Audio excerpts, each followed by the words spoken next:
to Upstage Downstage, with him, Richard Platt, seated in the upper circle. And him, Stephen Rees, typically seated in the cheap seat. This is the Theatre Podcast, where we discuss productions we've seen, Things we've liked, and may not have liked, giving our complete unprofessional and non-biased opinions. So grab a brew, Take a seat, and let's raise that curtain.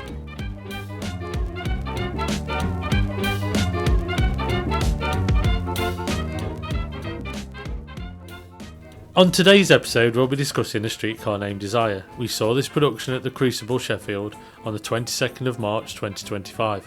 This new production of Tennessee Williams' Pulitzer Prize-winning play was directed by Josh Seymour and produced by Sheffield Crucible. So, Stephen, what's it all about? In the sultry back streets of 1940s New Orleans, fading Southern belle Blanche Dubois seeks solace with her estranged sister Stella. Blanche's delicate sensibilities create instant suspicion in Stella's unrestrained husband Stanley, as they collide in a struggle for Stella's heart. As their simmering feud escalates, past truths begin to surface and both sisters must choose between fantasy and reality. But first, our post-show opinion! An intense performance for the stellar cast. An intensely powerful and poignant classic. So with all that said, let's Set the scene!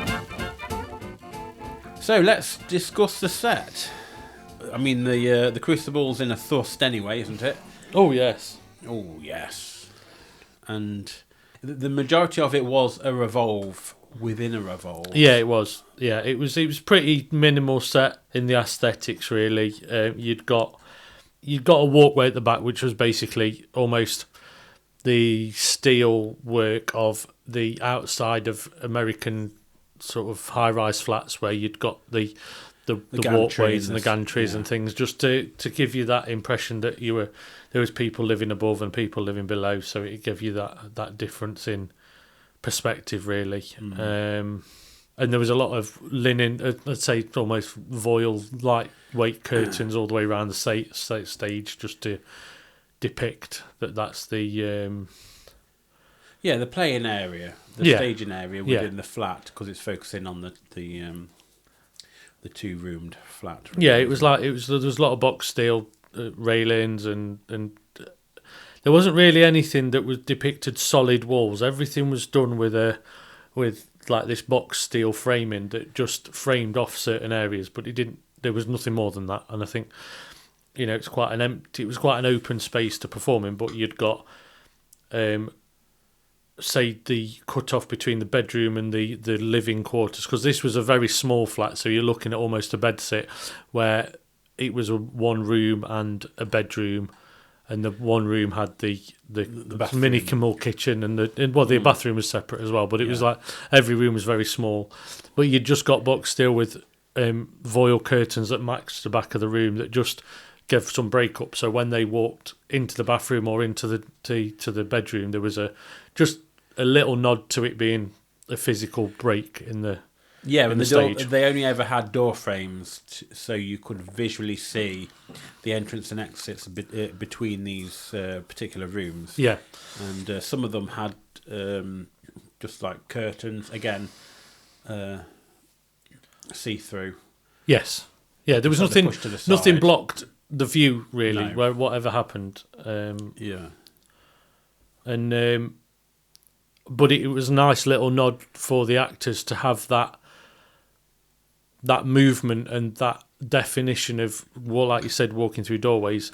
When they were pulling the curtains across, they had that motion of privacy, or I want somebody in here, because the play nods to people being in each other's space a lot of the time. Yeah. So it was like just that little moment of being private. It nodded to that intimacy, really. Sometimes it worked really well, and also because the staging was on two revolves, so like a circle within a circle, the bathroom was always separate. Yes. So that was on the outside, so when that rotated around, especially when in the later scenes when she was either in the bathroom or in the bath, it went all the way around so everyone could see her in that particular setting. It brought prominence to the scenes that were important. Exactly, and even the middle bit when that turned around.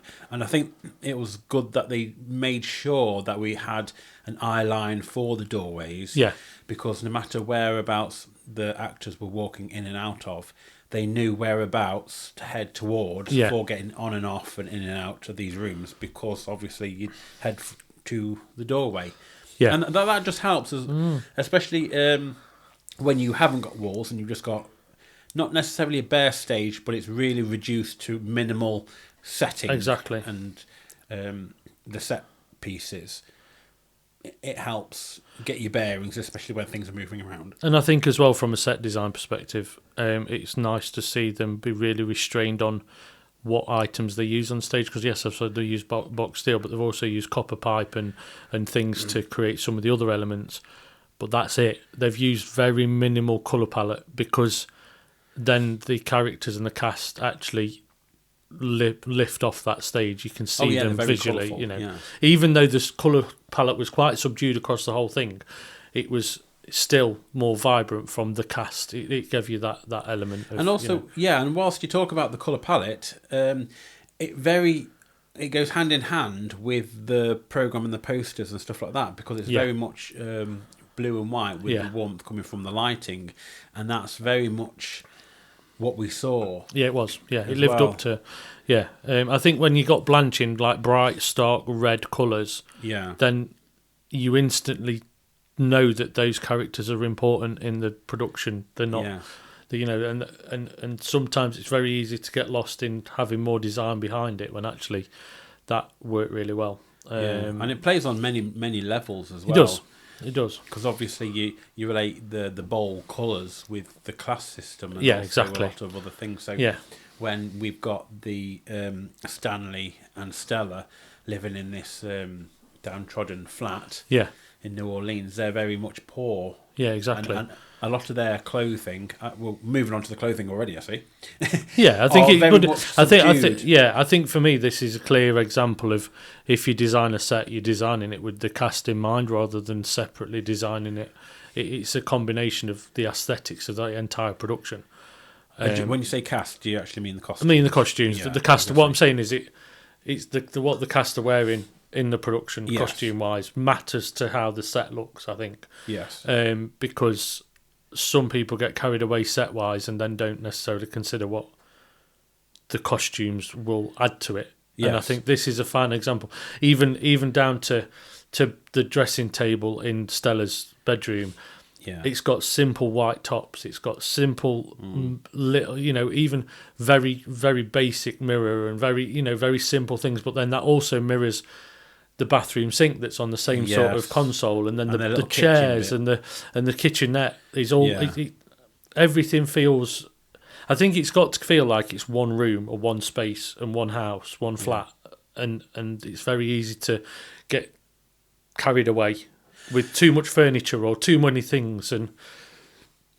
But also, it's very clever in the fact that, a lot of thought has gone into it because of the context of the story and the storyline and the setting. You know, by saying less is more, in this case it really is, because they've stripped a lot of stuff back, including the walls and any kind of like decorations or things that take your eye off everything, because you want to focus on Tennessee Williams's script. Yeah, exactly. And the drama says everything that you need to see within this production. There's everything within it, but I think with them turning everything down, it goes hand in hand again with the area that they're at in their lives at the moment. Yeah, and I think as well, it's clear that the set designers understood what props are used, what sets used, what things are used on stage, because every piece they needed to, even if it was to pour alcohol down a sink, that sink's there, but they didn't need all the extra bits. It's the sinks there that they need, and you've got enough of a small kitchenette because it is a small flat. You don't need to over-egg it, and the kitchen table was subdued and enough to create that zoning. Yeah, I mean, at the end of the day, it's a very small, tiny little kitchenette in a very small house anyway. And like you were saying about the sink, there was a bucket in that she had the alcohol in as well. But so they just gave the things that only needed without having to overset it, which was great. And I think when we first went into the Crucible to see this, this set was just from the outset, it was just great to watch. Yeah. Well, great to see. It was a stunning set, actually, because when we talk about the rotating sets, the one on the outside, a lot of the time that lit up Yeah. on the floor, didn't it? But it was not a lot, not much. It was just enough to No. enhance. It Yeah. wasn't like.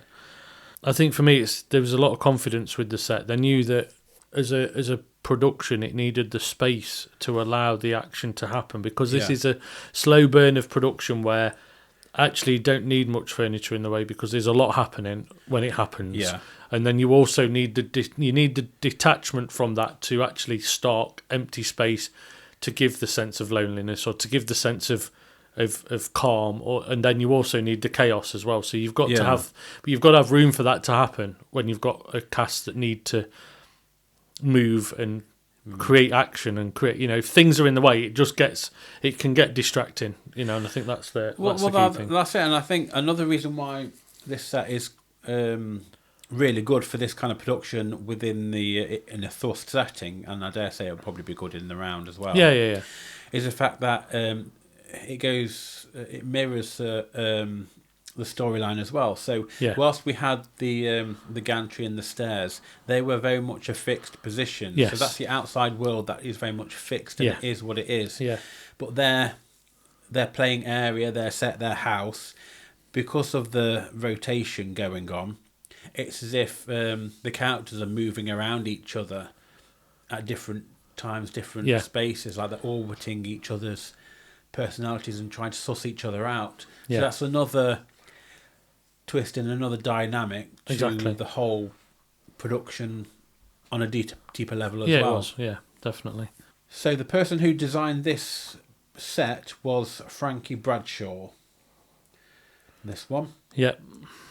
And let's just talk about the direction now. How do you feel about the direction? And Josh Seymour directed this production one, along with several other directors, the musical director and the fight director and stuff. But Josh Seymour was overseeing the main one in charge. I think you could tell there was a clear direction. And yes, it's been done before. It's not a production it's not a new production. The National have not long done it as well, so the bar's been set on how to do it. But it's been done for a long time, and I think it's on the curriculum now. So I think it's part of the whole. Yeah, it's been on for a while, hasn't it? But that still doesn't mean you can't make it feel fresh and strong as a production. And I think this was a key example of how a production like this, if you work hard at it, has got the intensity it needs. And I think it was cast really well. And from a directorial perspective, they've obviously worked hard on blocking this in the right way, because there wasn't really anything that felt unnatural, even to the point where the neighbours appear and things like that. I feel like the flower seller nurse and all those things that happened because of that gantry, they popped in at the right place, and they were like over the top of the whole action, and you felt like it was in a community setting. Felt in and I think you've got to work hard at that, because these extra people that create this extra world expand it, and to direct that right matters. Yeah, definitely. I felt Josh did excellent work at trying to, or not trying at all, in succeeding in getting this play across within this setting, and the block work and moving the actors around the stage and utilising everything. And it's all about how they react to things, and also seeing that from the audience perspective, the lingering looks and making use of those doorways and the space within that. I thought it was great, and particularly there's a scene when they're having to Stanley's pinning Blanche down on the bed, and also within the bath. That's handled really, really well. Yes, and delicately there. I think you said something there that was quite interesting because Oh, did I? you did. You have your moments. Oh, I'll have to put it on a T-shirt then. Yeah, it was the word lingering, Hmm. right? And from a directorial perspective, that's a difficult thing to get right because sometimes it can be laboured, not lingering, and it can actually we've seen feel some of too them. long, and you feel like, yeah, we said a pause, but we didn't mean like 3 Half an hour hours. break, yeah. We Like actually Dancing mean at Lunacy. Yeah, exactly. We Yeah. don't need, because then there's the fine line of actually do they know the lines or actually are they actually pausing to intensify what's going off? And this was an example of that control in knowing how many beats to leave it before they hit back with the next part. You didn't quite know. You could see the mind going on in Stanley as he looked at Blanche. Yes. Now, you didn't know if it was like a sexual desire. You didn't know what was going on underneath the surface, the subtext to that. Whether that was like trying to work out what she's come back for. There was a lot played within those subtle moments, and it worked really, really well. But also with Blanche hanging around the door frame sometimes, or how she moved around. Yeah, She was like flirting within the set, exactly. just being herself. Like, oh, don't look at me, but look at me. Yeah, Um, yeah, because it's almost like the default position is she does want attention, but then she also there's another level to her that doesn't, and it's like so she invites it, but it's getting that combination of character. Well, we'll probably touch about that later on, but I suppose that's the guilt underlying the overriding need for sanctuary. Yeah, exactly. That aspect there. Anything else about the direction in this one? I mean, it was strong in terms of where you say the viewpoint. Yeah, and I think sometimes the other thing that to mention is some of the group work was good, where you've got quite a few people on stage, but you can still pick out. For example, you'd pick out Stanley for just that little glance, or just that little thing at something else, and you're thinking, he's still not letting something go. And to pick that out of a group of people when they're all acting really well, but then you know that they've all got their own viewpoints and they've all got their own their intention is in that room. It was very evident that each character knew who they were, and directorially that they must have worked hard on that. That will come across with the perspective. actors wanting to do their bit and keep that strong and reminding themselves to be in character at that point. But like what you say, when they did the split stage in terms of playing the poker or that scene happening, and then Mitch and Blanche having a one-to-one in the bedroom, which was quite contrast to that rough and ready, brawly drinking arguments, and then being sweet and innocent on the other side. You know, you got two conversations going on there in a way. It was like walking through a tiny bit of steel. The attitude changes completely. Like it worked really well with that, and then pushes the intensity, because you actually, as an audience, you're slightly unnerved to go, oh God, what's going to happen next? Because you've got that element of you're seeing that split personality from a few of the characters on stage. Where and the whole pause thing, the reason I mention it as well is because it was never specifically every pause was 3 beats. Everything was this. Everything was that. There was no like generic. If we say pause, we mean 3 beats. It was like you could tell that, or it felt natural, because some were longer and more intense, some were short, and it was And I think that's the key to getting it right. It's the combination of the whole thing, really. Also, this was quite a long play, but it never felt like it. I mean, Dancing at Lunacy, which we've discussed, that was really long. Yeah, it was. But this one, I tell you what, watching it, I've never actually seen the movie with Marlon Brando in it. I've not seen it, but I've always wanted to, and it's been on my list of ones to do. But so when this came up, it's like, oh, I've got to come and see this. I'm desperate to come and see this. Yeah. And so the moment we obviously sat down, really liked the look of the set, and it was quite intriguing. I was gripped. I wasn't like sat back in my seat like I normally do, nodding off for some of them. I was like sat forward, really intensely focusing on what was being said, because it wasn't like like an Inspector Calls, when we saw that, it was like a lot of information being dumped. Yeah, exactly. This was a lot of information being done cleverly, where you there was humour in it. You could see a lot more within the characters, and it just made it more like you were watching a drama unfold. I mean, you were. I don't know why I said that. You are watching a drama unfold, but in real time, wasn't it being in a stage? If that makes sense. Yeah, it does. It does. And another point was the music. Now we'll probably come to this a bit later on, maybe in the tech. But the music, there was. Am I right in thinking there was a lot of humming, or there was certain things going on that made you? It was more soundscaping than actual. Yeah. It wasn't necessarily full on music in that sense. It was more elements to intensify things in the background. Yeah, and that sort of like got your senses. It did. Up. I think like you've touched on, it had very filmic quality. That if this was a pro shot, you wouldn't have necessarily needed an audience, because it would have translated on a film version. Mind of this. You saying that, is this the version that they filmed with Gillian Anderson in for National? Not National. Yeah, it was for National. I was going to say National Geographic. There is a pro shot of it, but that was done. That was done in it was thrust again, but it was right in the middle of the audience, sort of thing. Yeah, but same set, though, isn't it? No, it's not the same set. Or is it not? Different set. Yeah, because I have watched that. It's a different set. Oh. So, yeah, but it was quite a while ago. But I think that it was a different set. Very similar, but it was different.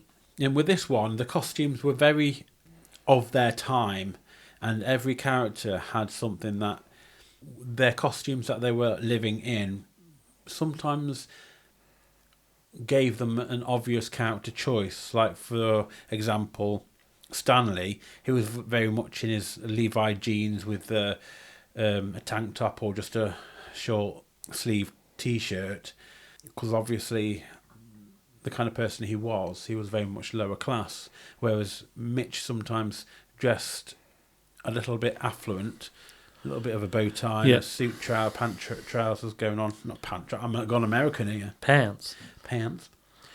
Even with the character of Alan, who's Blanche's ex-husband, he's well suited as well. Yeah. And there's a lot of, even the flower seller, they sort of like are dressed to represent what they do. I think it was there was a lot of almost bowling type shirts, the things they'd wear to a bowling alley, or I think it was all those elements, very 50s, very classic 50s, American 50s, but it wasn't over the top. There was nothing that was like really too much. It felt more casual 50s rather than like working class 50s. It felt very, of that era. And I was thinking, actually, it was quite funny, because when they were doing the poker scene and all the lads were sat around the table and all had the beers and had the chips and stuff. Did you ever watch Roseanne in the 80s, the sitcom with Dan and his gang of friends in the kitchen playing stuff? It's like nothing's really changed, has it, really? No, and I think there's 80s, like 30 years after. That culture's pretty much stayed, I think, for quite a long while. And Blanche's costumes, everything that arrived in her luggage was pretty much selling her. And I suppose it had to allude to Stanley assuming or thinking that she was a prostitute. Yeah, and it was all very Marilyn Monroe, very very specific, almost like, I'd say, like Italian Riviera, like very fitted cocktail dresses, very well made things, but enough to still reference the English teacher. Oh yeah, it was definitely, but it was very like heightened to a level of, you would see her walking down the street and she'd stand out. It was very poignant what she was wearing, which then contrasted with everything that everybody else was wearing on stage, and I think that had a really good impact, because it was it would have in sort of downtown, wherever they were living, it gave you that element of she would stand out or stick out as well. She comes in like a wrecking ball, doesn't she? Yeah, she's exactly. Very loud, she's very brash, she's very over opinionated about a lot of things, and her clothes sort of they enhance that. They replicate that. Yeah, they create that wrecking ball as well. So yeah, Do we have anything else to say within this one? I will say that Oh, I you did. will? I'm going to correct myself as well, because I thought there was one bit of costume when I was watching it that I was a little bit put out by. Oh, yeah. And it was I think it was either Mitch. I think it was Mitch or Steve that was wearing a hoodie at one point. And I was a bit like... Yeah, was that not Steve? This I might have think been it was Steve. It might have been Steve, yeah. There was one scene where he's wearing a hoodie and I'm like, that's surely not reference to something that people wore in America. Well, I've done some research, and in the 30s, hoodies were quite prevalent all the way through. So I'll take it back, and hoodies were referenced in part of it. So well done to the, to costume on this one, because it did work really well. But I just questioned it because I didn't realise how far back hoodies went, really. So, Yeah, that's understandable. Moving on to our next segment, as we say, we're Here for the drama. Right, so for this, we've got Joanna Vanderham as Blanche and Jake Dunn as Stanley, and they're pretty much the leads in this. Yeah, really, aren't they? They're the main focus for the production, aren't they? I think their couple work or intensity work that they did, they were very comfortable in each other's sort of hands, shall we say, because it felt intense and it felt like they were all the way through. There was something rumbling. No, they're not. They're on stage. Camping show. I think you could just tell there was a level of something rumbling all the way through, and that's clear that they work together and they're comfortable working in each other's space because there was no hesitance. I think that was it. I think it was all natural reactions and felt real.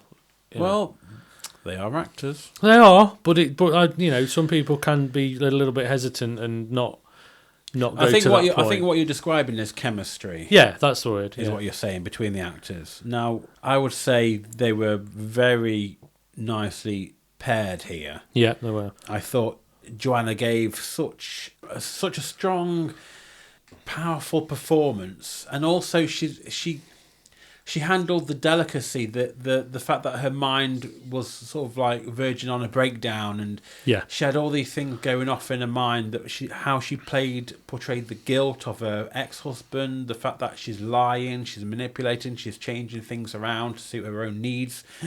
She's sort of needy as well at the same time. She managed to do all that without it looking really awkward and horrible and like paint by numbers sort of acting. She was very good at doing the whole look over there. There's a giraffe, and giraffe. I never saw a giraffe in the audience. No, what I mean is she was good at portraying that thing where she's putting her head in the clouds. I'm not having to deal with that. I don't want to deal with that. And then the next minute she'd walk into another room and she'd end up being a completely different person. Yeah, and I think it was putting this perfection, trying to portray something she's not and distract it. She was masking. She was masking. Yeah, definitely. But that's not an easy thing to do when you're playing somebody else doing it. It's hard to portray that, but she did it. But she made Blanche very believable, and also whilst at times funny, and whilst at times you could be really aggravated by this character, she made the audience, particularly me, very empathetic and sympathetic towards her. Yeah. And her journey and what she'd gone on, because clearly her character was riddled with guilt. Yeah. Absolute guilt. And so I thought her performance was just breathtaking. Yeah. And compared that, well, not comparing, but contrasting her performance with Jake as Stanley, that sparred really, really well, because he was quite strong and powerful, and I don't necessarily mean psychotic in that sense, but there was things going on behind his eyes that you could clearly see. Not that he was looking for his next line in any way, but he was trying to see behind Blanche's reasons for being there, and at all times he was always trying to be one step ahead and sussing her out, whilst also playing that typical male at the time of ruling the house, ruling everything, and not wanting someone else coming in,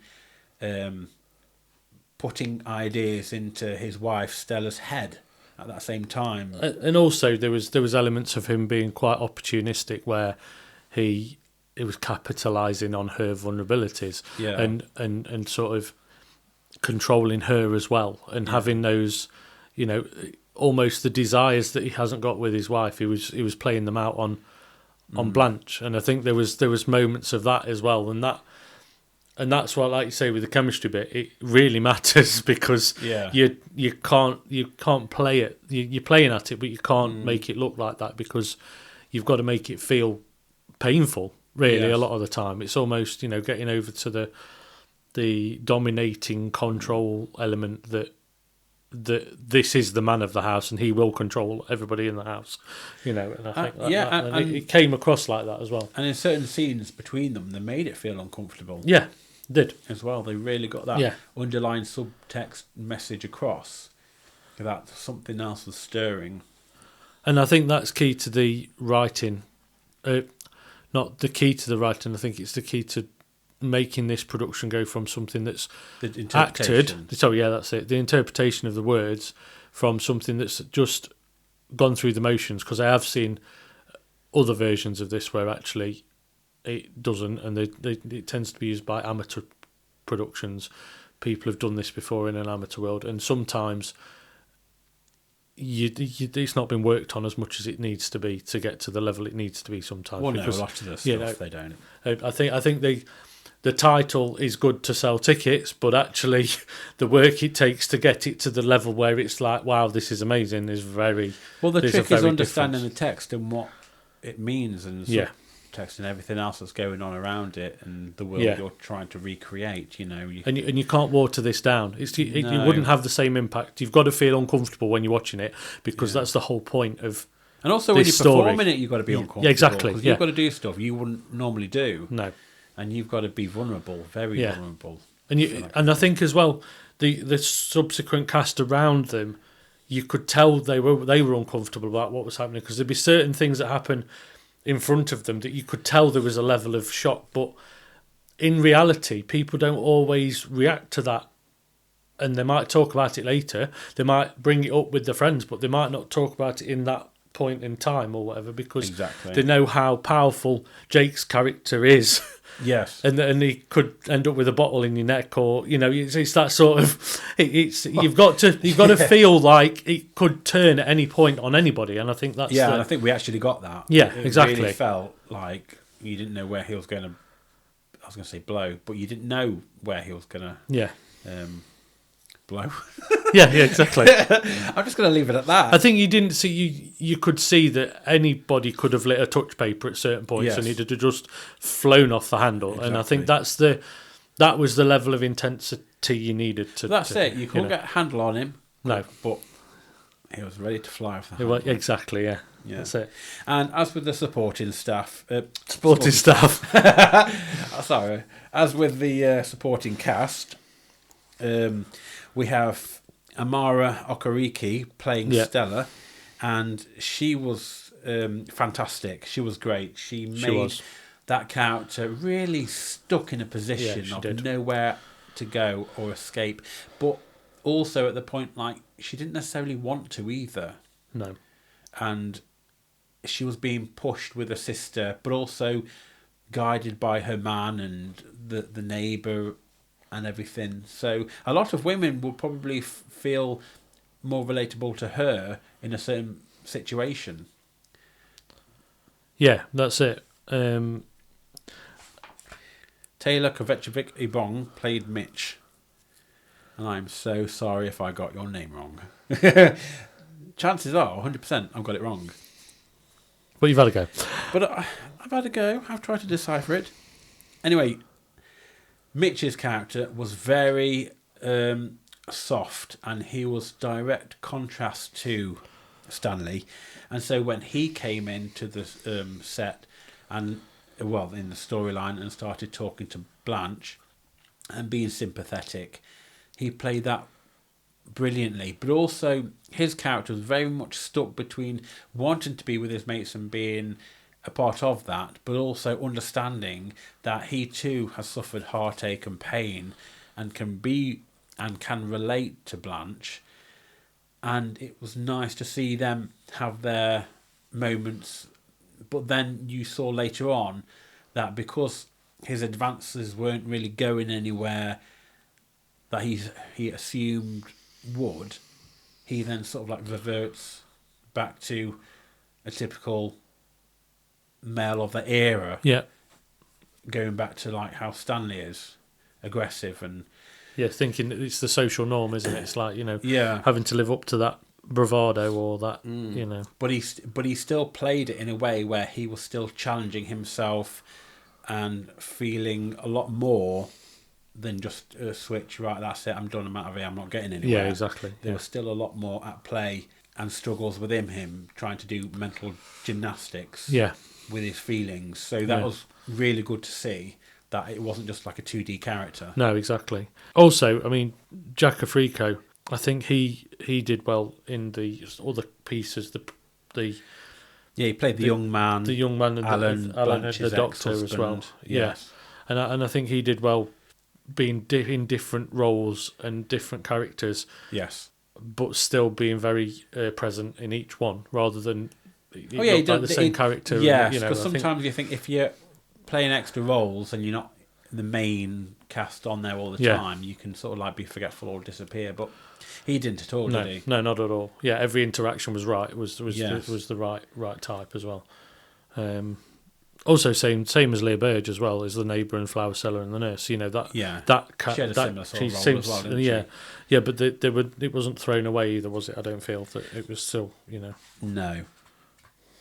I think for me, a couple of things here where Eunice, the woman who was upstairs on the flats above, played by Bridget Mofer, I felt that she sort of disappeared slightly in the ether. Yeah. But I think sometimes that's down to the script where not necessarily being put in there. I can't think now if she was present at the same time as the flower sellers or anything else, or whether that character could have been another one where somebody else doubles up. Yeah. Maybe not, that's probably why. But then by doing that, she wasn't necessarily had much of an impact during the production. That's not a dig at the actor, by the way, the actress. No, I get that. Anything else? I don't think so. I think I've covered everything. Fair enough. As long as you've covered everything. Oh. Have you? Yes. Moving on to our next segment, as we say, What the Tech Is This?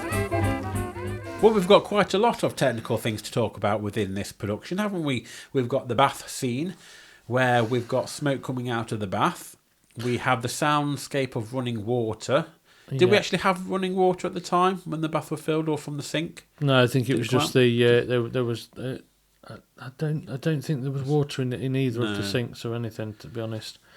The bath, I did like the way they utilised smoke instead of actually real water, because it gave the effect of steaming bath. It didn't you didn't need the shower element, the water element. And there was lights within the bath. Yeah, there were there, so it lit from above, so below. So above. I think.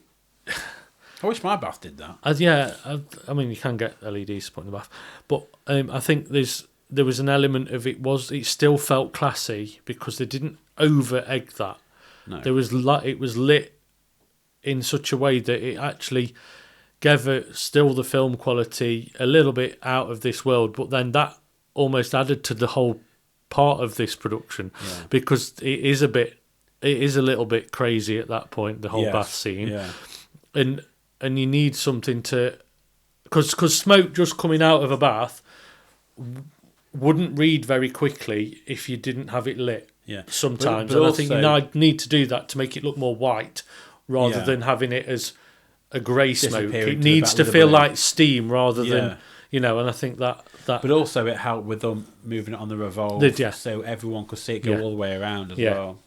And it draws you into that. Oh God, here we go. She's in the bath now, and it's going to be a different scene altogether.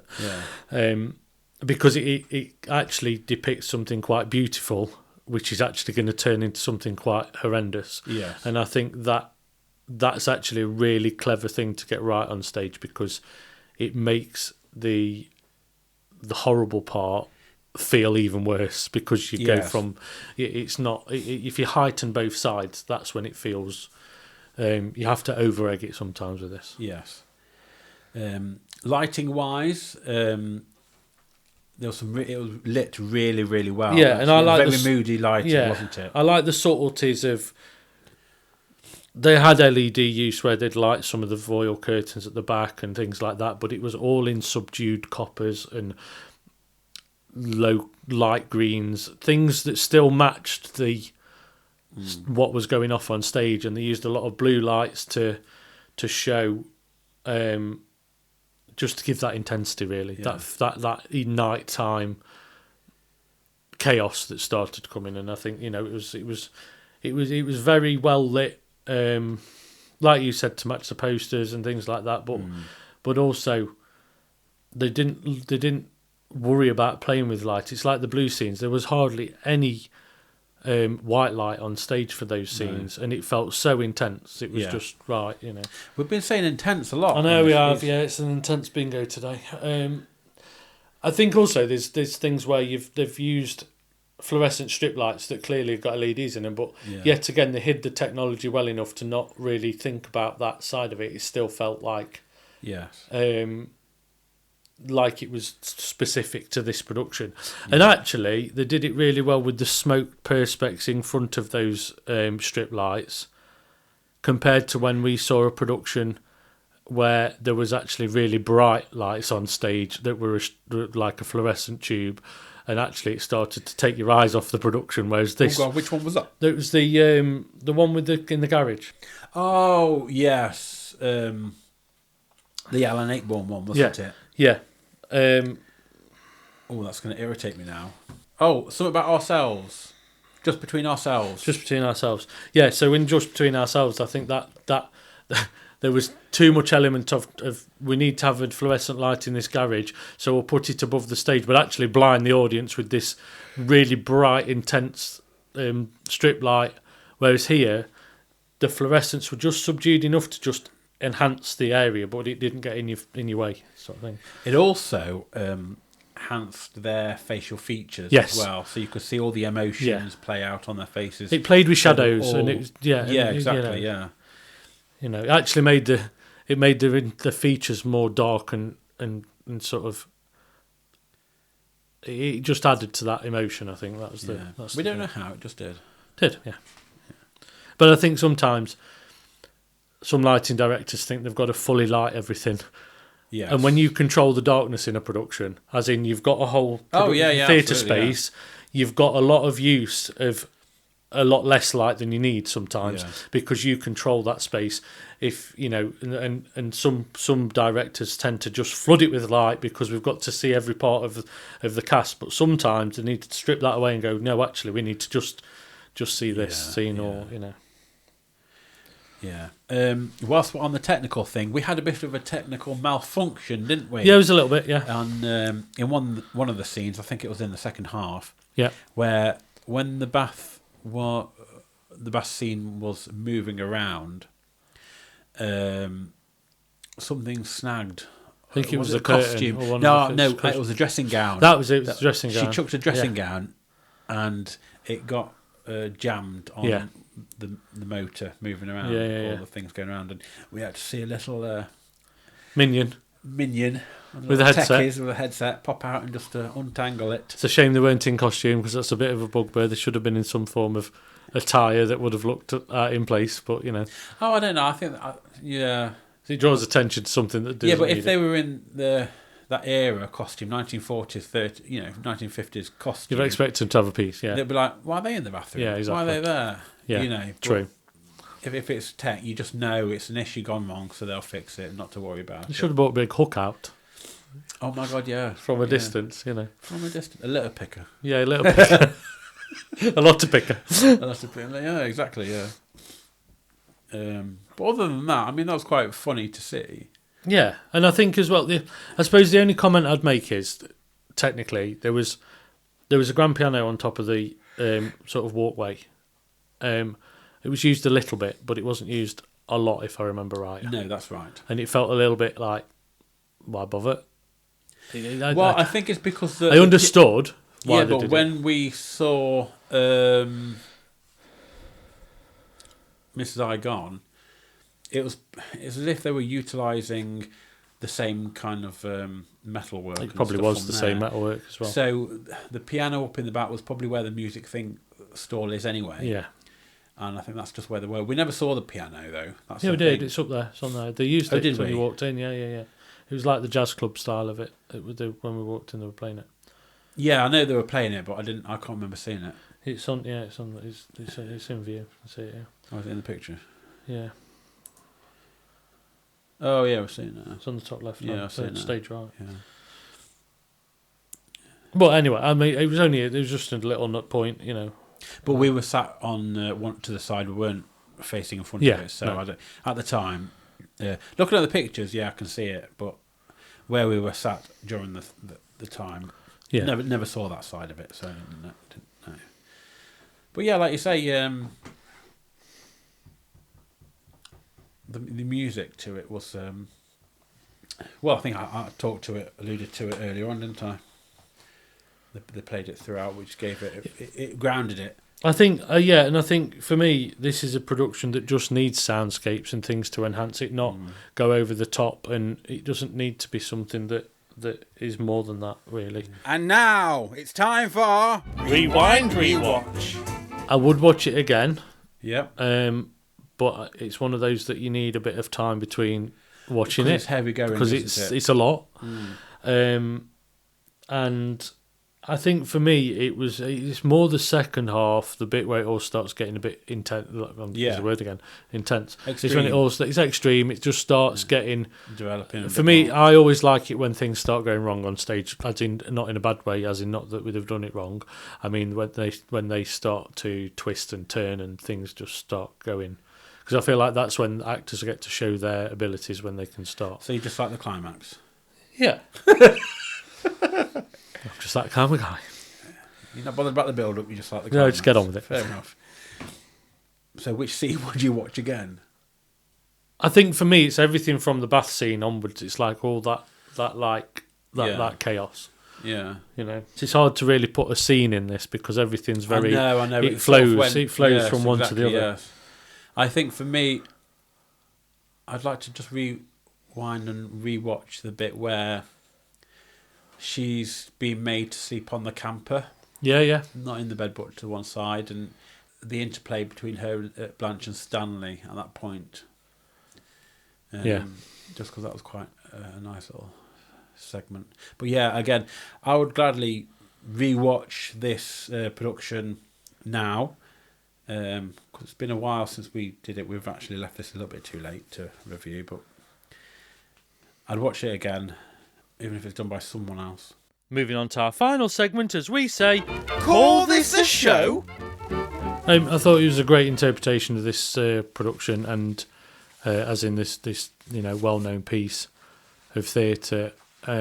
Also, one thing we haven't mentioned is I did think that the actual accents were on point. I don't think there was anything that was out of place. Everybody was in a good American accent with no real, no issue. Nothing was over the top that it stood out, but everybody had the right level, But yeah, overall, it was a great production. Yes, I agree. This was a fantastic production. It was a great set. Everything worked well together. Thoroughly enjoyed it. I do feel perhaps that maybe the Jake playing Stanley, whilst he gave a great performance and the characteristics were there, the intensity, I'm going to use it now. The intensity was there and the emotions were there. I do feel like, for me, Stanley is more of a bigger man in terms of stature and muscles. Muscles in terms of that, because Jake is very much, he's nice, he's slender, he's got a great physique.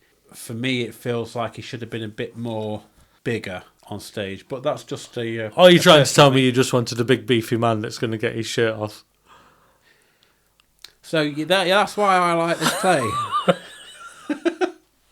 I'm sensing that you want to recast it for, a certain time. Well, not necessarily recast it. I thought he did a really good job. He did, yeah, he did. But I know what you mean. It's just that... it's the domineering element of the character. See, whilst his emotions were giving that, his body wasn't. But that never detracted from it. It was still a great production, a great performance. Yeah. That's the only thing there. All round, this is a fantastic show. So, let's wrap up. Warm.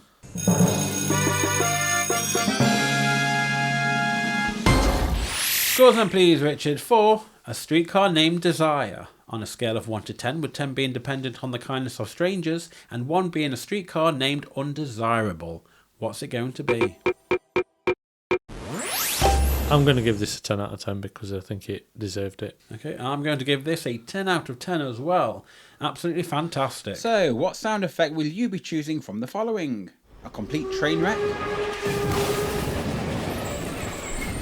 Tumbleweed? An audible shrug of the shoulders? A slow clap? A pleasant applause? Or a standing ovation? What will it be? I'm going to give it a standing ovation. Oh, look, and I'm going to give it a standing ovation as well. You just copy me. Well, we actually did give it a standing ovation. We did. So shut it. Okay.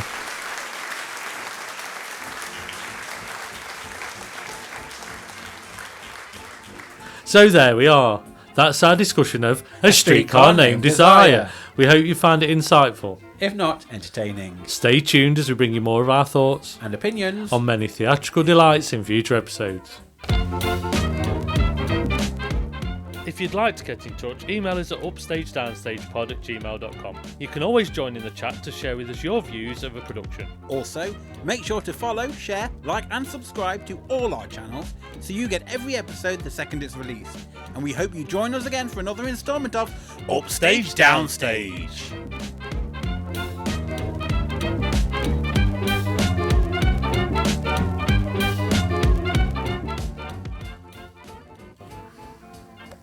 Yeah, start a recording. Streetcar Named Desire, take 3. You finished? Yeah, I mean, I might as well sniff this for 10 minutes whilst you get the first bit out. Look, because you'll probably do it I again. feel like we're in afterwards. Star Wars. Spaceballs, more like. Well, if you want to bury your head in Spaceballs, then, you carry on. I might start recording. On today's episode... I was going to say, you go ahead. Is it the Sheffield Crucible? Yes, it was Sheffield Crucible. The Crucible Sheffield? It's the Sheffield Crucible, isn't it? Yeah.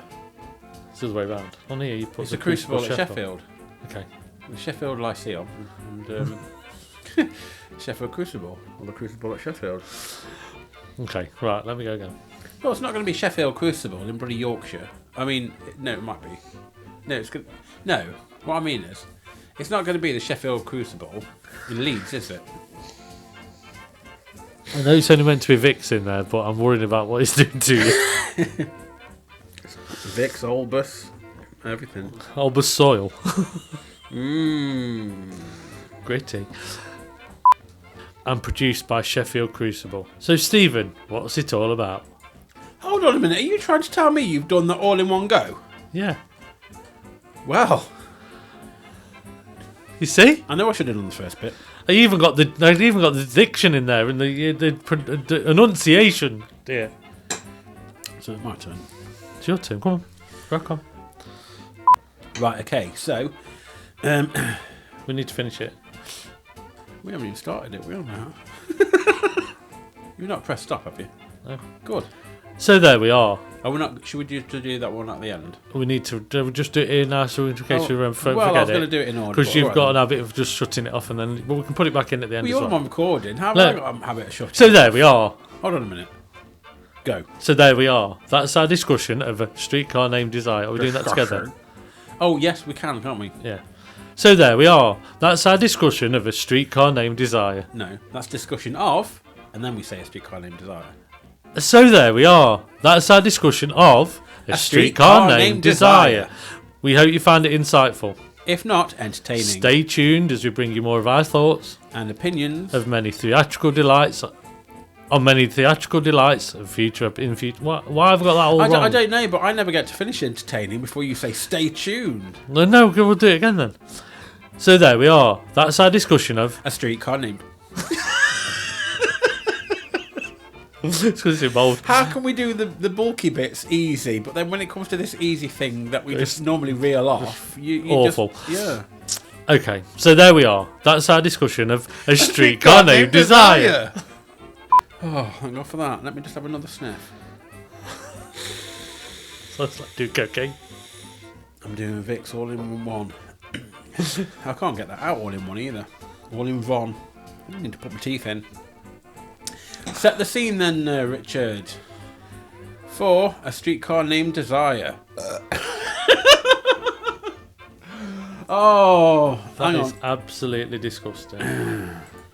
I know. I'll do that again because I think I popped the P with a mic. Popped the mic with a P. You didn't pee on the mic. I didn't pee on the mic. An intensely powerful and poignant classic. I don't want to know what you do in tense. Whatever I do in tense, it's powerful and poignant And memorable. classic. Joanna Vanderham, as I've probably just say that again? I've probably just butchered her first name, haven't I? Her last name. Vanderham. Joanna Vanderham. Joanna Vanderham. Joanna Vanderham as Blanche. Yes.